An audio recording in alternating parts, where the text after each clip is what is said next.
жил болгон хүний эрхийн үндэсний комиссийн илтгэлийг бид нар чуулганаараа хилцдэг, байнгын оролцоогоор хилцдэг.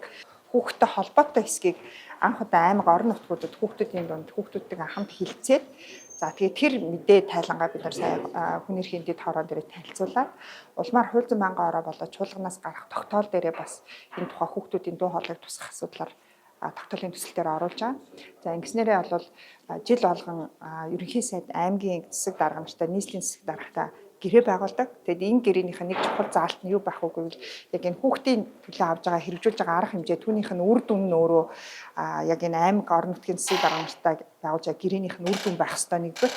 За хоёрдугаарт яг энэ хэрэгжүүлэх арга хэмжээ үйл ажиллагаагаа орон нутгууд гол нь хүүхдүүдийн оролцоон дээр тулгуурлаад явуулаач гэдэг ийм одоо бас хоёр дахь санал нь орж ирж байгаа. За гуравдугаарт бол нийгмийн ажилтнуудтай холбоотой бид нар нийгмийн ажлын маш том юм тогтолцоог ухсраад сум болгон хүүхэд хамгааллын мэргэжилтэнтэй болсон боловч одоо эргээд эдгээр хүмүүс маань маш их ажилласаа гарч ийн, ажилласаа хальширж байна.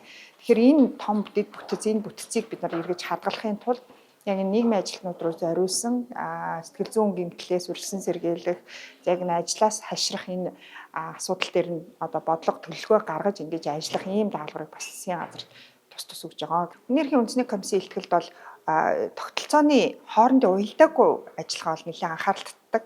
Энд тэнд бүгд л хүүхдийн төлөө ажил хийгээд байгаа. Тэгээ бүгд л үүрэг хүлээгчид байгаа боловч уялдаа бас тун хангалтгүй байна гэдэг ийм үр дүн харуулдаг. Тэгээд яг энэ уялдааг бий болгох хэрэгтэй хамгийн гол хүмүүс нь хэм бэ гэвэл яг энэ хүүхдтээр ажиллаж байгаа хүүхэд гэр бүлийн нийгмийн ажилтнууд тахгүй.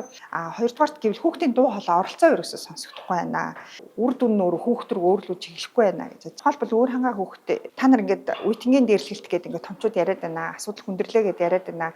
Тэгээд та нарын ингээд авж байгаа арга хэмжээ чи бидэрч юусэн мэддэхгүй байна. Та нар яг ямар арга хэмжээ авах гээд байгаа юм. Хүүхдийг та нар дандаа шийтгэн гэж яриад ах юм аа. Эдгээр хүүхдүүдийг засаад аваач, залруулад аваач. Бид нар тийм үйлчилгээ хэрэгтэй байгаа болохоос биш хин нэгнийгээ хөөх, хин нэгнийгээ шошглох нь бол бидэрт юусэн таалагдахгүй байна гэдэг саналыг хүүхдүүд жишээ нь хийж байгаа тийм. Хүүхдүүд асуудлыг нөгөө шийдэлтэй танилцуулаад байгаа байхгүй. Бид нар ийм хүсэж байна гэдэг. Яг энэ хүүхдүүдийн бодит амьд дуу хоолойг сонсох нь өөрөө шийдвэр гаргахад маш чухал.